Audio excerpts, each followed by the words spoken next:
Capítulo 23.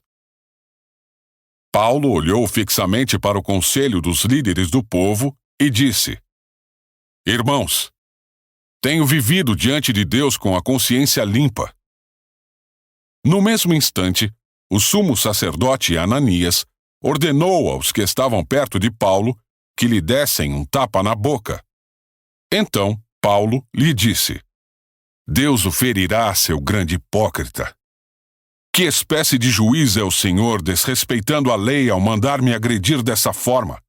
Os que estavam perto de Paulo lhe disseram: Você ousa insultar o sumo sacerdote de Deus? Irmãos, não sabia que ele era o sumo sacerdote. Respondeu Paulo: Pois as Escrituras dizem: Não fale mal de suas autoridades.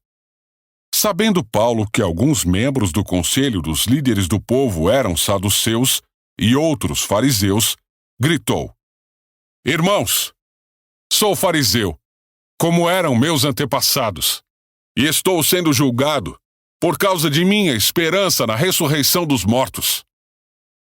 Quando Paulo disse isso, o conselho se dividiu: fariseus contra saduceus. Pois os saduceus afirmam não haver ressurreição, nem anjos nem espíritos. Mas os fariseus creem em todas essas coisas. Houve grande alvoroço. Alguns dos mestres da lei que eram fariseus se levantaram e começaram a discutir energicamente. Não vemos nada de errado com este homem, gritavam. Talvez um espírito ou um anjo tenha falado a ele. A discussão ficou cada vez mais violenta, e o comandante teve medo de que Paulo fosse feito em pedaços. Assim, ordenou que os soldados o retirassem à força e o levassem de volta à fortaleza. Naquela noite, o Senhor apareceu a Paulo e disse: Tenha ânimo, Paulo. Assim como você testemunhou a meu respeito aqui em Jerusalém, deve fazê-lo também em Roma. Na manhã seguinte, alguns judeus se juntaram para conspirar, jurando solenemente que não comeriam nem beberiam antes de matar Paulo. A conspiração envolveu mais de 40 homens. Foram aos principais sacerdotes e aos líderes do povo e lhes disseram: Juramos solenemente, sob pena de castigo divino, que não comeremos nem beberemos antes de matar Paulo. Agora peçam, vocês e o conselho dos líderes do povo, que o comandante traga Paulo de volta ao conselho.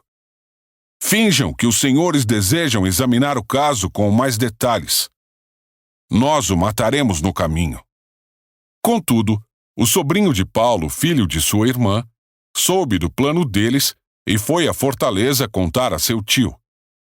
Então, Paulo mandou chamar um dos oficiais romanos e disse: Leve este rapaz ao comandante.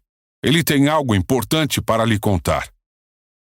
O oficial o levou ao comandante e explicou: O preso Paulo me chamou e pediu que eu trouxesse ao senhor este rapaz, pois ele tem algo a lhe contar. O comandante tomou o rapaz pela mão e o levou à parte. O que você quer me dizer? Perguntou. O sobrinho de Paulo respondeu: Alguns judeus pedirão que o Senhor apresente Paulo diante da reunião do conselho amanhã, fingindo que desejam obter mais informações. Não acredite neles. Há mais de 40 homens emboscados para matar Paulo. Juraram solenemente, sob pena de castigo divino, que não comeriam nem beberiam antes de matá-lo. Estão de prontidão, apenas esperando sua permissão. O comandante despediu o rapaz e o advertiu: Não deixe ninguém saber que você me contou isso. Então, o comandante chamou 2 de seus oficiais e ordenou: Preparem 200 soldados para partir a Cesareia hoje às 9 da noite. Levem também 200 lanceiros e 70 soldados a cavalo. Providenciem um cavalo para Paulo e levem-no em segurança ao governador Félix. Em seguida, escreveu a seguinte carta ao governador: De Cláudio Lísias ao excelentíssimo governador Félix. Saudações. Este homem foi capturado por alguns judeus que estavam prestes a matá-lo quando cheguei com meus soldados.